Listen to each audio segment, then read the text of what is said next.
Kroger Delivery has one mission: to deliver the freshest food right to your door. That's why our drivers are pros. Our trucks are refrigerated. And when it comes to low prices, we always deliver. With $20 off your first order of $75 or more, there's no better time to get in on the action. Mission accomplished. Restrictions apply. See site for details. Hey, Atlanta. Say hello to Small Business Help from Apple. That's right. We're here to make starting and running your business simpler. From helping you choose the right devices to setting them up hassle-free, we can help you build your business in no time. Speak to a business expert and get the help you need at no cost whatsoever. At Apple, we're open for your small business. Go to apple.com/smallbusiness or visit an Apple store to learn more.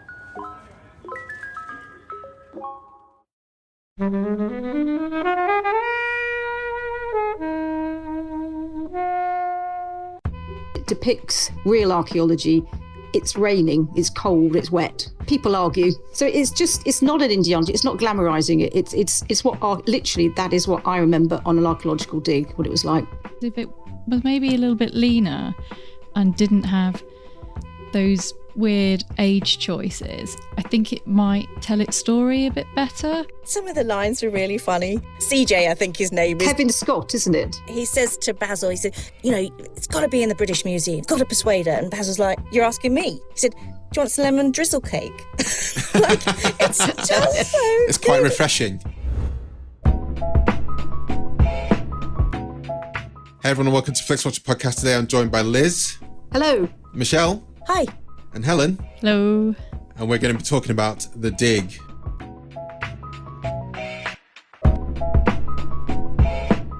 Thank you, as always, to the mighty people for the mighty, mighty tunes. And thanks to Ben from Rockwood Audio for his awesome editing skills. Please do remember to write a review and rate us on Apple Podcasts and anywhere you can do where you listen to the podcast, because it really does help us. And you can join in the conversation with us on Twitter at FlixWatcherPod and on Instagram at Flixwatcher.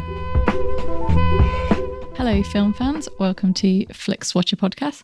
Our guests today are Liz and Michelle. Over to you, please, Michelle, to say hello to our listeners and tell them a little bit more about who you are and what you do, please. Well, hi. Thank you so much for having me on, along with Liz. I am a voice actor by trade. That's what I actually get paid for. Been a voice actor for about 16 years now. Most of my clients are abroad, do a lot of corporate work, audiobooks, narrations and so on. And I am the co-host. I'm one half of Two Women Chatting. And we started our podcast last year. It came from outside talking in the garden when I met her as a new neighbour. And it kind of developed into this sort of, it's a podcast for midlife women, really, and empty nesters. And we both found ourselves to be in the same position and had lots of chats in the garden. We eventually moved inside when conditions allowed through COVID, and we sort of had our podcast sofa. And it's been a year of such fun and such education and depth, and it's our passion project has sort of become a lot more. We're now downloaded in 44 countries, and we get incredible feedback from our listeners because we touch on topics that I think are very relevant to us and to our family and our friends, and it's not all menopause related. That is important, but it is not all menopause. But we talk about coercion, late diagnosis, ADHD, modern slavery, all kinds of things. And you guys, you're neighbours then, by the fact you met in the garden? So we are neighbours. Yeah, Liz is my friendly neighbour who, after I'd moved in about a week or so, she came up and started chatting to me and realised I always kept a bottle of wine in the fridge, and we became firm friends.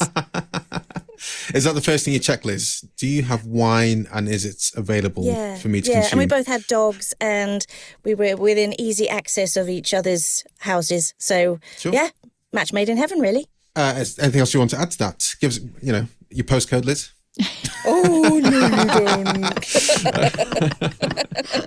don't. Definitely not. We're south, I suppose that's the only way we're going to say. That's fair. That's A-okay. That's A-okay. I listened to a couple of episodes, including Anthea Turner, talking about. I think she was talking about her book, but also the different steps that she's gone through. HRT, for example. So it's obviously it's always good to hear different perspectives, and that's why podcasting is great, because I tell you what, that's been a really fun part this year, that we started off sort of nervous. I mean, we are completely unknown midlife women, and we gradually stalked people and gradually got, really good names. We started off with Jenny Seagrove, and then Anthea Turner agreed to come on. And, now when we contact people, they generally say yes, which has come as this delightful surprise to both of us, that these experts and celebrities are willing to take a bit of a leap of faith and talk about things that are really interesting, whether it's their book or a topic that they're involved with. We're talking to Linda Magistris tomorrow, actually, about grief. And we do try and delve a little deep, but we also try and find a sense of humour about almost every topic where relevant that we can. So we really do have a good laugh, don't we, Liz? We do. Yeah. And you said mostly Michelle, we have a good laugh at Liz's expense, actually. That's I was going to say, bit. Nobody is. You said there about delving deep, Michelle, and that does segue us to the film which you've chosen, Liz, which is The Dig. Can you tell us, first of all, why you chose it? Everyone's shaking their heads, guys, at me of that tenuous segue, but I took it. I'm sorry. I think it's good. That's all right. Tell us first of all why you chose it, and then I'll give you a timer in which you'll have 60 seconds or less or fewer to give us a synopsis. I chose The Dig because I studied archaeology at university. Oh, wow. Yep. And I'll tell you exactly why. It's the first film I've ever seen that depicts archaeology as I remember it. Basically, the film reimagines the excavations of the most famous archaeological discovery in England. Okay. Sutton Hoo in Suffolk. Oh, sorry. You're going into the synopsis. I'm going to get the timer. 1 second. Just 1 second. That's a bit short. And the timer starts now. Okay. Well, the film, it reimagines the excavations of the famous archaeological discovery in England at Sutton Hoo in Suffolk, just before the outbreak of World War II. Carey Mulligan plays widow Edith Pretty, who is curious about what lays beneath the earth mounds of her property, and hires a local excavator, Basil Brown, played by Fiennes, to excavate them. When he uncovers the outline of a ship, archaeologists from Cambridge descend on the site, and the film follows the stories of the main characters and the tensions between them. In particular, it focuses on the characters of Edith and Basil, and the young archaeologist Peggy Pigott, and Edith's cousin Rory. Lily James plays Peggy, who is the aunt of John Preston, author of the novel that the film is adapted. Okay. It takes a few liberties with the truth, but it's inspired by real events and people. Lovely. Very nice. And I hate doing that. It's difficult. It is difficult. So, Michelle, have you seen it before? Have you heard of The Dig before? Have you seen the film? I have seen it before, and I rewatched it, actually, obviously, to try and, get up to speed with the topics that it covers. Yeah, it's a really... I think it's a really excellent film, underrated by a lot of critics, actually. I was going to say it is underrated. It came out on Netflix. I think it went straight to Netflix. So it's one of those kind of hidden ones whereby I don't think if it wasn't for the cast, and we'll talk about the cast here soon, with Carey Mulligan, Ray Fiennes, Johnny Flynn, Lily James. There's a couple of other people in there who I thought quite... Ben Chaplin, yeah. But the cast there does really stand out, and I think it does elevate the story in the film. And this is a story I knew nothing about. So, just hand back to yourself, Liz, about the archaeology side of things. First of all, did you know the story about the Sutton Hoo uncoverings as an archaeology student? And tell us a bit about how you've seen archaeology represented in TV and film, if it isn't Time Team or Indiana Jones. I was going to say, the point about this film is it actually, I had to study Sutton Hoo. It was one of the first topics or areas I had to study. And I'll be honest, it was a bit boring when I was 18 studying it. But years later, I started reading up, and it is amazing what happened there. But I think why I like the film is it depicts, as I said, real archaeology. It's raining, it's cold, it's wet. People argue. That happens. So it's not an Indiana, it's not glamorizing it. It's what literally that is what I remember on an archaeological dig, what it was like. So how long would you be out there on a study trip, how long would you be in a place, and how to beg the question, what was the most interesting thing, quote unquote, that you found? Me, not a lot. I didn't pursue archaeology as a career. I didn't find anything. I went into the events business, but no, it's really good fun. But you have to really be passionate and patient, and that's not me. I might be passionate, but I'm not patient. You have to be there. It's literally days and days, sort of just feeling away with the soil, which they talk about. You know, how he feels the soil and understands it. I didn't get that. I just used to just charge my way through, get it over and done with, and got told off for it. But you have to be, as I said, very passionate about archaeology. I studied ancient history as well, which I was interested in. But I do love, watching that film brought it all back to me. It's interesting. Did the ancient history kind of tie in with the archaeology at all, or was it kind of two different parts of the brain? Well, the first question or essay I had to write when I was studying was, is archaeology science or an art? And I'd gone, well, obviously an art, but it's actually very scientific archaeology, even back in the 80s. And I think the ancient history, I probably was more interested in even when I started. I thought I was going to be going to, Greece, Italy, Egypt, nice hot places.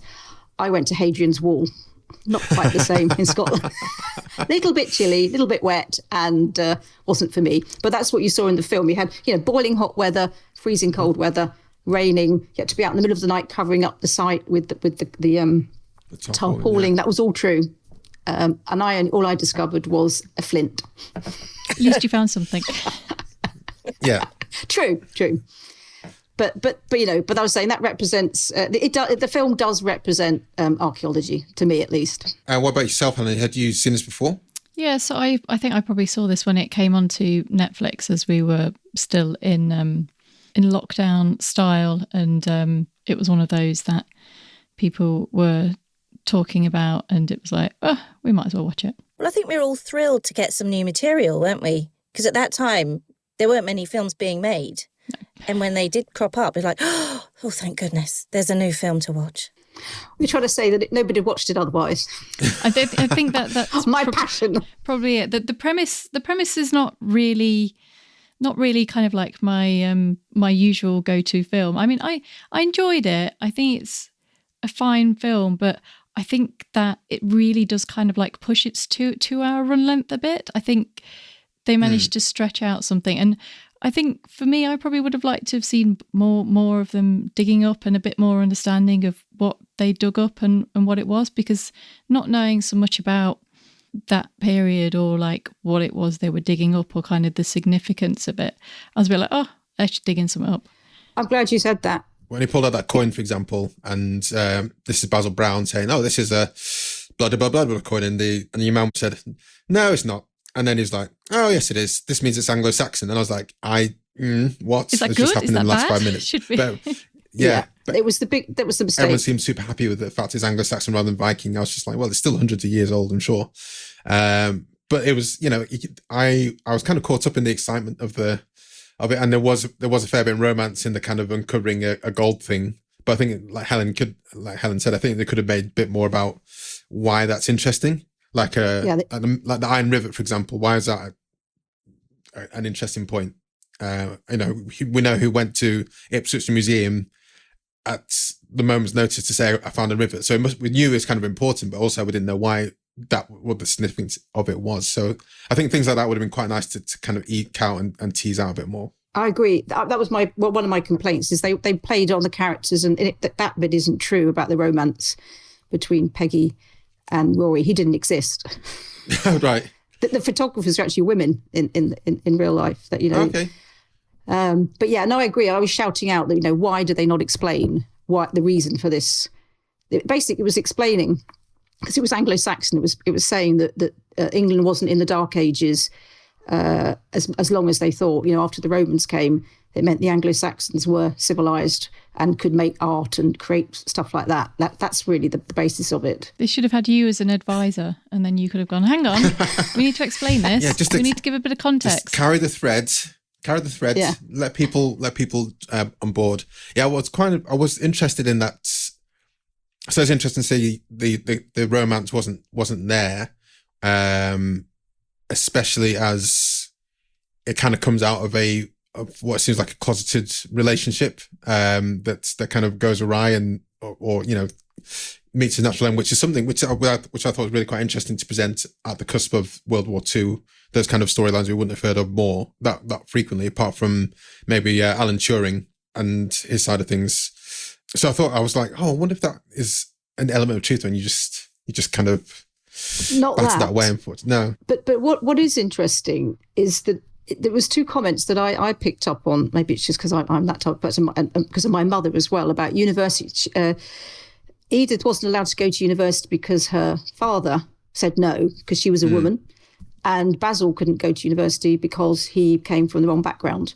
So it is quite a real discrimination in those days. And, he wasn't a professional archaeologist, whilst, the bigwigs that came down from Cambridge were.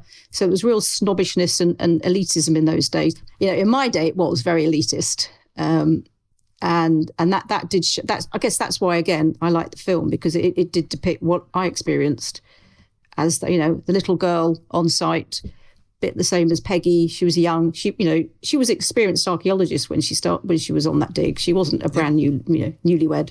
And I think what I liked about how the story is played in this, at least, was that Pretty did defend Basil Brown, and wanted him to be there, even though the dig had kind of grown bigger than she thought it was going to be, or unexpectedly. But she still fought for Basil, and she did, at least, and as the story says, want him to be credited, whether even though that didn't happen as she wanted it to happen. And in my cursory bit of research, I saw that Carey Mulligan is presented as being like maybe late 30s, early 40s, but in real life she was late 50s, and she had Robert when she was like her late 40s, which I think is quite late for that. Well, for the pre-war Britain. So I thought that was, when I was thinking about it, I was like, I really like Carey Mulligan, but I think it would have been interesting to have a different actor taking on that role and just represent that a bit more truthfully, I guess. Yeah. I wonder why they made that casting choice. Was it because they wanted the star name in Carey Mulligan, or a younger person that might appeal to a younger audience, or what it was? Because there's plenty of older actresses that could have taken that part and been brilliant in it. Nicole Kidman was supposedly meant to do it. Oh, really? Okay. Yeah, but she couldn't take the part. She was busy. Yeah, that's what I'd heard. Because Carey Mulligan is too young. I mean, she's a great actress, but yes, far too young. And also, that's not the only one. Ralph Fiennes as well. Brown was 50, so he was younger than Pretty, and Ralph Fiennes is 58. So there's kind of like a weird thing going on there. And also Stuart and Peggy, their ages are quite different as well, because Stuart was 29 and Peggy was 27, so they were quite close. But in the film, Ben Chaplin is like 51 and Lily is 31. So there's all the way through the casting, there's like super weird age choices. And I think that takes away a little bit of the story, because I think part of the story is that there's this woman in her 50s who makes this discovery, and it just kind of feels like that is a story that needs to be told, rather than we're kind of watching it and it's like, oh, a woman in her 30s kind of makes a discovery. That seems like something, quite normal, whereas taking away that part of Pretty's identity is like taking away quite a lot, and it's just a bit like, you could have at least cast someone a little bit older, or I don't know, change the timing so that it kind of worked. I don't know. Obviously they wouldn't do that, but I felt that when you play around with ages and in the way that is that significant gap, when you're talking about real people, you are taking away a significant amount of their identity, because a 30-year-old and a 50-year-old have very different experiences and they're perceived by people in very different ways. I think a woman in her 50s would have had a lot more gravitas and believability, that she could stand up to the authorities and forge her own path. And, she's a fabulous actor, Carey Mulligan, but, she's so tiny and pinched and sad looking and young and frail. She just do sad very well. She's always She does sad excellently, doesn't she? She apparently did look similar to Edith. Maybe that was the reason they cast her. Her face is similar. I heard when the film came out and I was like, oh, this sounds like a film that might be worth watching at some point, but I was never kind of drawn to it. So when he chose it, Liz, I was like, okay, yeah, I'll watch it. It sounds good. I'll get around to watching with a reason. And I genuinely quite enjoyed it. I think I was kind of taken away with the whole romance of it and uncovering coins, which I can't name. And I really like Ray Fiennes in this. I thought he was a really kind of endearing character, and the relationship with his wife I thought was quite interesting. And it seemed like it was trying to angle, and this is perhaps going back to the age differences, but it seemed like it was trying to angle towards a potential romance between Pretty and Brown, or some kind of more than kinship, but which might have made sense with an older actor playing Edith Pretty. But as the setup was set up now, I was like, that's not going to happen. I don't know where they're going at. And to the extent that his wife in this seemed to think that he might be angling at that, but also didn't think it was going to happen. There's a weird kind of muddled bit there. But anyway, I like Ray Fiennes in this. I thought it was great. that's my. It seemed they were desperate to try and add like this kind of like fake dramas to everything and bring in more drama. And it was like, but the dig is the drama. Like, you know, that is the things that were happening, and they could have sort of fleshed out that a little bit more to bring in the drama, rather than like making up romances or trying to insinuate different romances were going on. It's like, it doesn't have, like, I'm guessing this film was probably sort of aimed at women, and they probably went, oh, we need some romances in there to get people into. No, like, tick a box. Yeah, you don't. Like, you just need to develop your story and characters. You don't need to fudge in some kind of fake romance, especially when it's, you know, we can all Google and use Wikipedia and go, well, that didn't happen, did it? I think one thing I thought was really interesting, I didn't fact check this at all, is how close to the onset of World War II, or UK's involvement in World War II.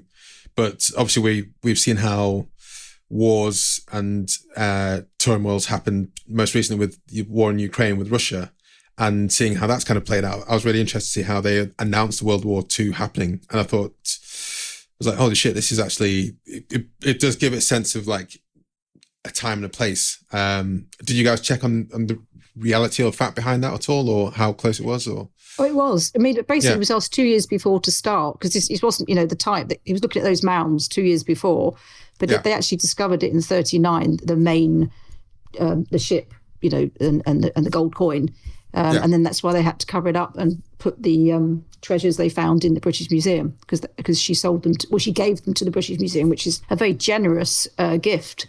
I think it's the biggest. I don't know if it still is, but I remember reading that it was the biggest gift from anything from a find in England. She could have made a lot of money out of it, but she didn't. But that was 1939, and they hid them in the underground station during the war. So I wish they could have played on things that a bit more. I'd have thought they could have extended the story and made a bit more of a war film, which could have been interest to more people. Well, we had that fallen fighter pilot, didn't we? And that kind of came out of nowhere. I don't know. Is there anything else we want to say, guys, before we head to the scores? Well, I was just going to say that I did enjoy it, and I actually, you know how movies so much these days are very fast paced. You've got to get to the action. You've got to go through the plot. You've got to get the characters.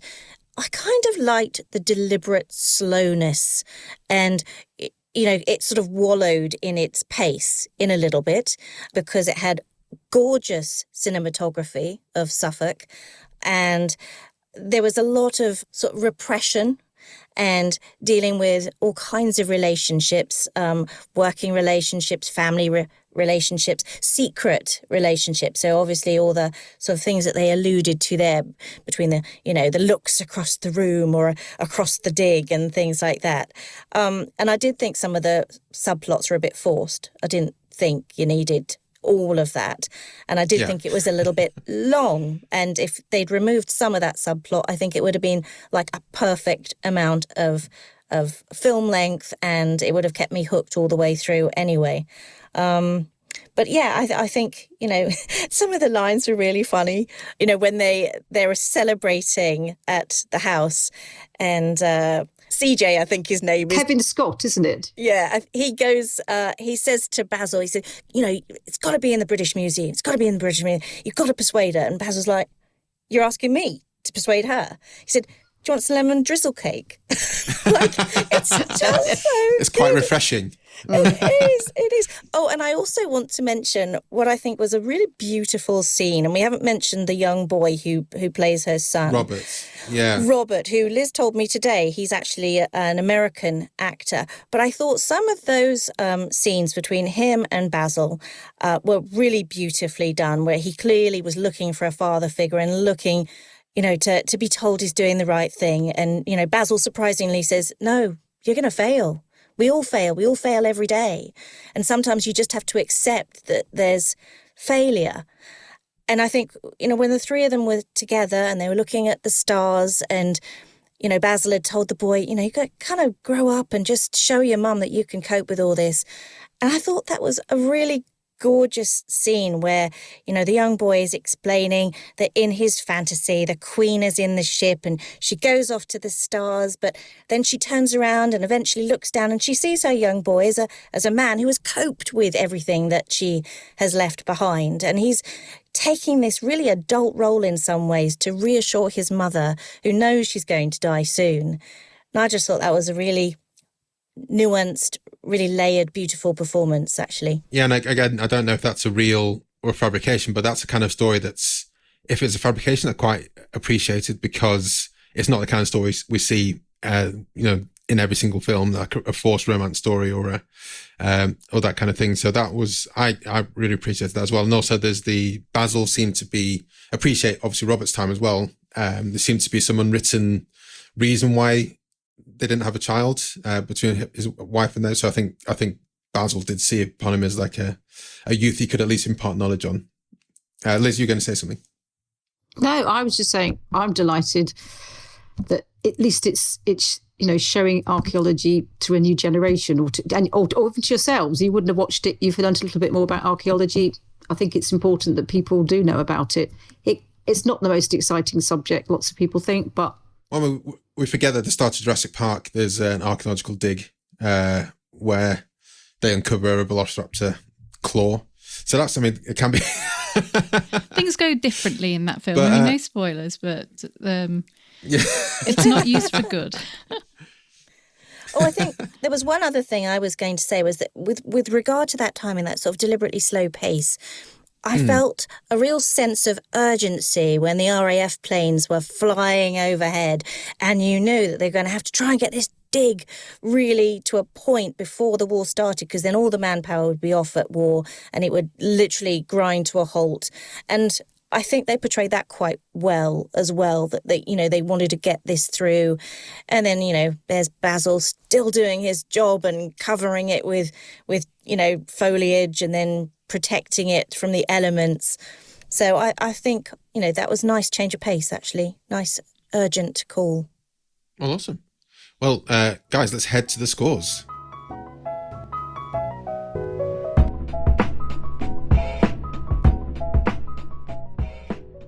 I'm Sam Clements, host of the 90 Minutes or Less Film Festival, another podcast in the Stripped Media family, a podcast that celebrates movies under 90 minutes long. Each episode, I'm joined by a special guest who selects a movie to join our prestigious lineup. Past guests have included fellow Stripped Media family members Martin and Sam from Song by Song, and Kobe from Flixwatcher, and Dave from The Wire Stripped. Search for us now on the app you're currently listening to this podcast, or join us at 90minfilmfest.com.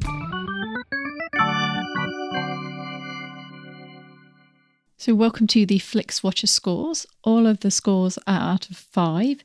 You may have decimal places if you wish, and we will start with you, please, Liz, with your recommendability. Oh, that's a difficult one. I'd say 4. Any particular reason why? Because it's not, it is a particular person would like to see it. I'm not saying it's for everyone. And as Michelle was saying, it is quite slow, and it's very enjoyable. But I'm probably a little bit biased, so I can't say that it is for everyone. And if somebody paid good money to see it, they might be disappointed. So it's perfect for Netflix, you're saying. Well, we'll get onto the small screen score. Perhaps that leads into it. Michelle, what your recommendability? Well, I would give it a 3.5, and the reason I would give it that rather than a 4.5 is that I think it will only appeal to a certain part of the population. It might appeal to women in their 50s who run a podcast, for example. But it wouldn't necessarily appeal to my kids in their 20s because it's not fast-paced, it's not got effects, it's not got like a lot of dynamism. But as Liz said, how nice it is that, it's showing archaeology to potentially another generation. So 3.5 from me. Helen? I think this is a very, very solid 3 for me. I think I would struggle to find people to recommend it to. And I think the length would probably be a little bit off-putting, plus the kind of subject, which I think is a shame, because if it was maybe a little bit leaner and didn't have those weird age choices, I think it might tell its story a bit better. I think it's perfectly enjoyable to watch, but I think given everyone involved and sort of the historical significance, I was maybe expecting it to be a bit more, I don't know, something was missing for me to go, I know this is kind of like a little bit obscure, but go for it. Whereas I'm a bit like, it's fine, it's nice, kind of like Sunday afternoon-ish if you kind of like the actors involved. So yeah, Midsummer Murders and then or this. I'm going to go for 3.8, mainly because I underestimated it based on the storyline when someone told it to me. So I'd probably give a bit more and say, yeah, I think it's probably better than you think it's going to be. And I like everyone involved in it. Like I said, Lily James through to Carey Mulligan. It's a fun. It's not a fun film, I was going to say, but it did have me engaged at the start because I knew nothing about it. I didn't know it was real until the end. I thought it was a fabricated kind of story that they put together. And I guess the one bit that kind of pulls you in at the start is the fact when like Basil gets covered under the soil.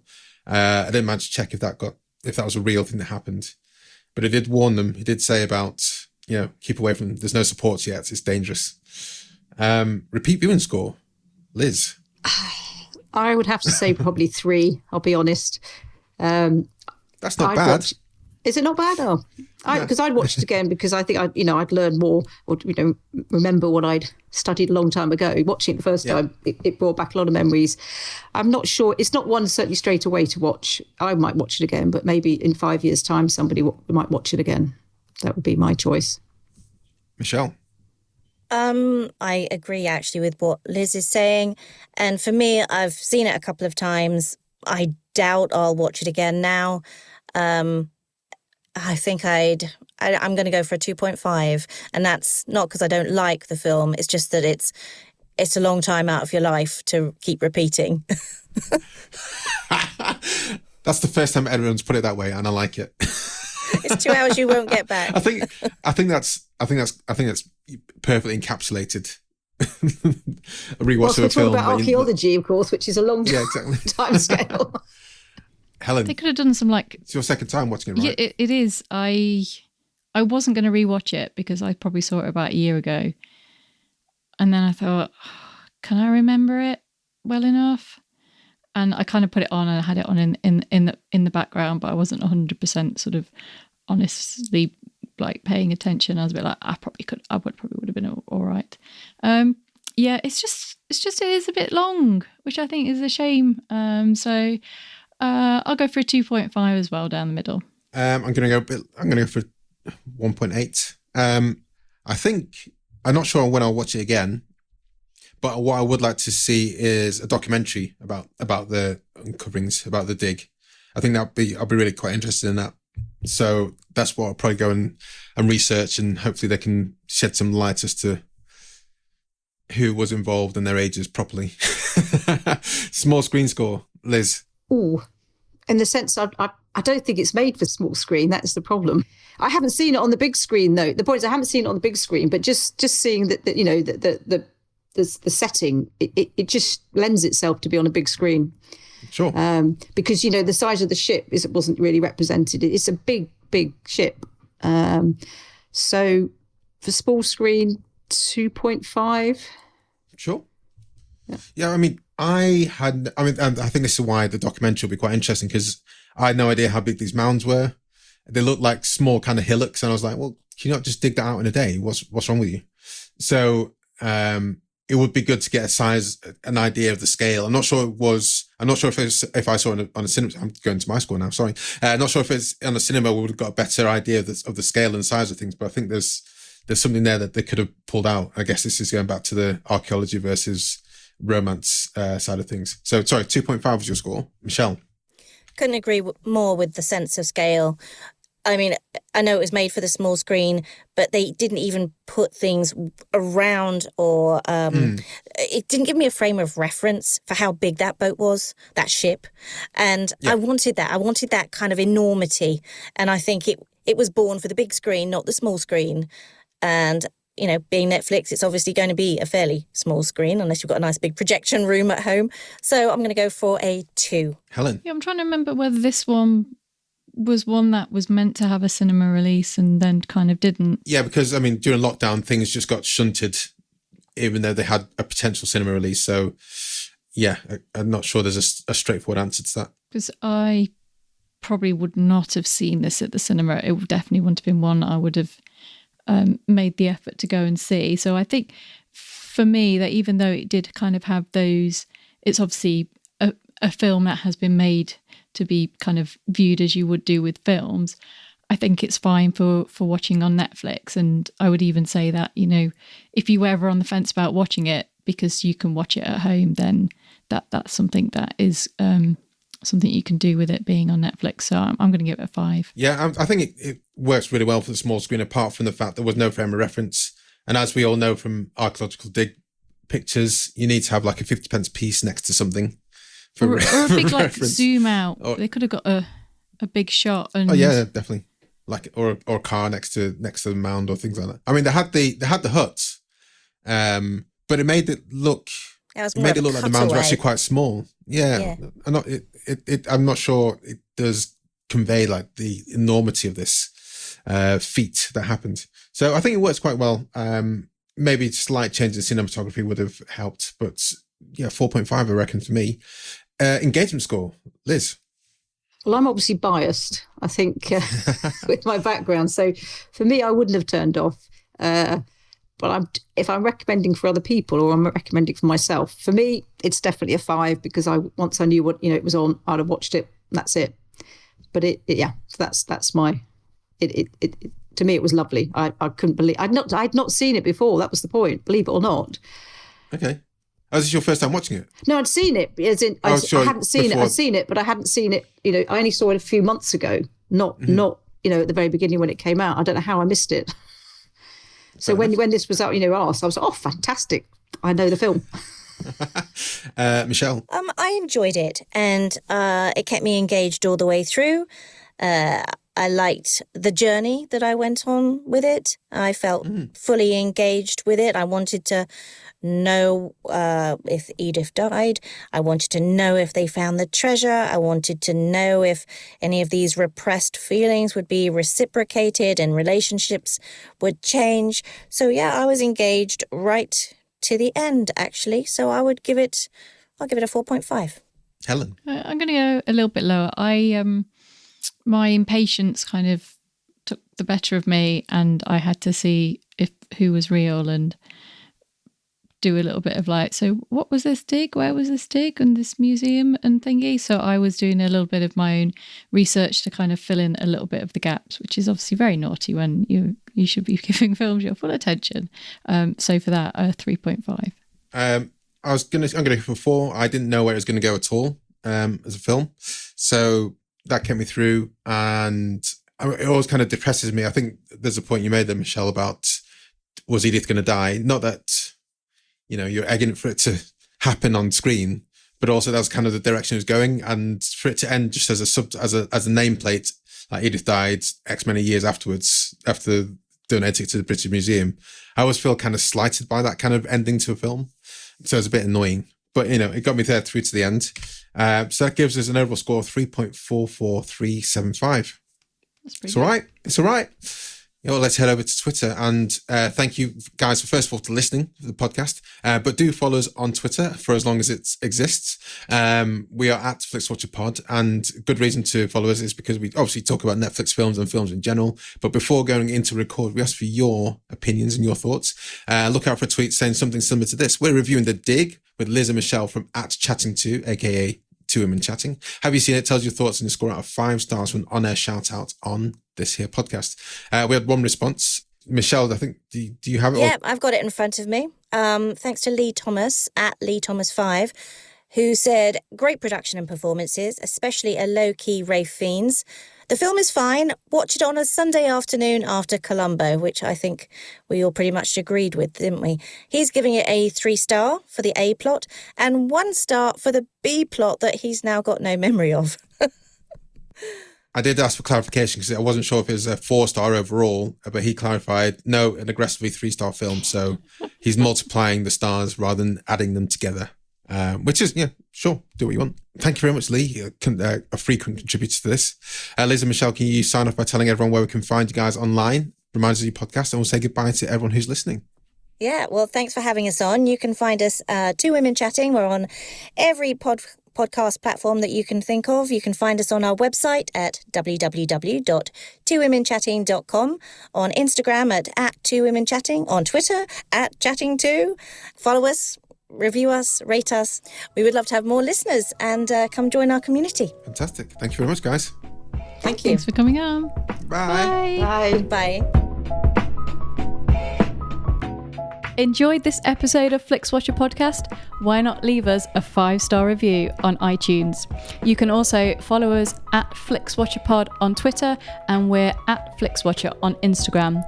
Thanks as always to the mighty people for their mighty tunes, and Ben from Rockwood Audio for his awesome editing skills. If you're looking to get your podcast edited as sweet as this, get in touch with Ben, and that's Rockwood, ROKK Wood Audio. Tell them Flixwatcher sent you.